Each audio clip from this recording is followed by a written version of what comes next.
Assalamualaikum warahmatullahi wabarakatuh. Halo semua, perkenalkan nama saya Trisal Sabila Edison dengan NIM 22017125 dari Prodi Sastra Indonesia. Seperti yang telah ditugaskan pada mata kuliah pengantar pengkajian kesusastraan pada minggu lalu, bahwasanya pada kesempatan kali ini saya akan mempresentasikan terkait resume yang telah saya buat. Berikut penjelasannya. Sesuai dengan yang di RPS, bahwasanya pada minggu kelima kita membahas sosiologi pengarang, karya sastra dan juga pembaca. Bagaimana sih penjabarannya? Berikut saya jelaskan. Nah, selanjutnya ada sosiologi pengarang. Apa sih itu sosiologi pengarang? Sosiologi pengarang merupakan suatu bentuk kajian sosiologi sastra yang memfokuskan perhatian pada pengarang sebagai pencipta suatu karya. Tentunya seorang pengarang itu menjadi campur tangan utama dalam suatu penciptaan sebuah karya. Nah, ada 7 poin penting yang menjadi wilayah kajian sosiologi sastra. Seperti yang teman-teman bisa lihat di samping saya.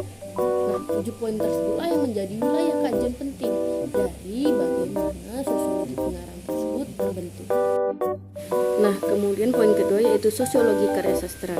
Dari sosiologi karya sastra itu ada 3 penjabaran. Yang pertama yaitu batasan sosiologi karya sastra. Apa sih itu batasan sosiologi karya sastra? Sosiologi karya sastra adalah kajian sosiologi sastra yang mengkaji sastra dalam hubungan dengan masalah-masalah sosial yang ada dalam masyarakat. Sosiologi sastra ini berangkat dari teori mimesis Plato. Kemudian ada yang saya lingkarin di bawah itu yaitu teori mimesis Plato. Itu perlu menjadi catatan penting ya untuk lanjutan materi pada minggu ke-6 yang berikut akan saya jelaskan nantinya. Sebelumnya apa sih itu teori mimesis Plato? Teori mimesis Plato sendiri merupakan suatu teori yang berpandangan bahwasanya karya seni maupun karya sastra merupakan bentuk tiruan alam ataupun kehidupan manusia. Nah, kemudian yang kedua yaitu wilayah kajian sosiologi sastra. Yang menjadi wilayah-wilayah kajian sosiologi sastra yaitu antara lain isi karya sastra, tujuan, serta hal-hal lain yang tersirat dalam karya sastra yang berkaitan dengan masalah sosial.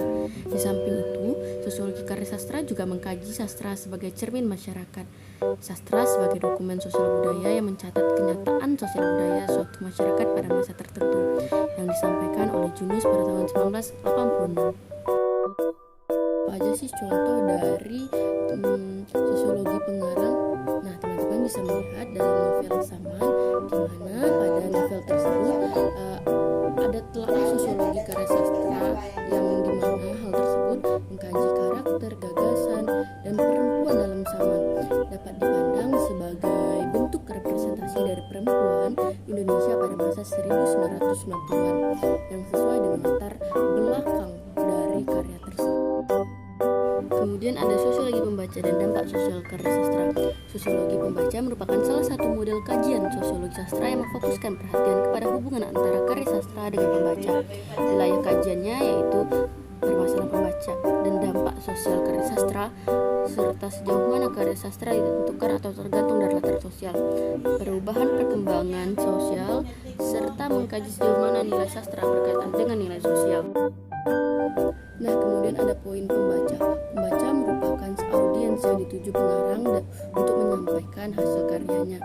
Dan seorang sastrawan tidak hanya mengikuti selera publik, tapi juga dapat membuat lingkaran publik.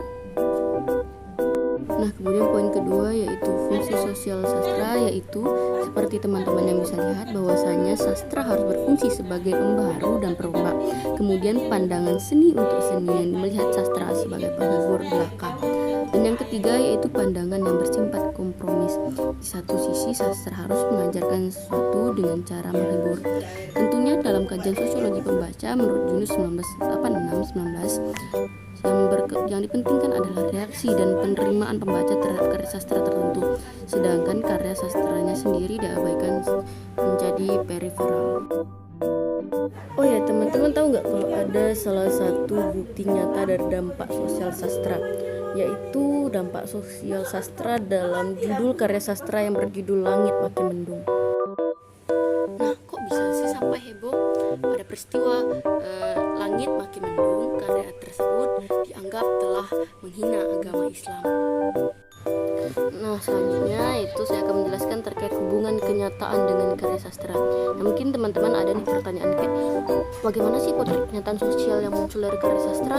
Karya sastra itu dimaksudkan sebagai gambarannya realistik, atau mungkin satir, karikatur, atau idealisme romantik. Nah, berikut akan saya jelaskan pada presentasi saya berikut ini.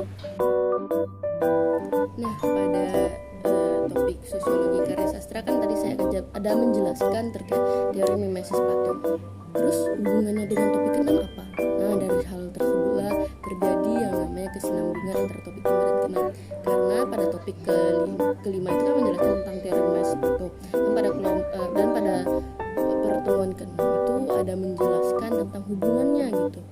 Seperti yang saya bilang tadi, bahwasanya teori mimesis Plato itu kan sebagai bentuk teori yang menjabarkan tentang bahwasanya karya sastra adalah tiruan dari kenyataan.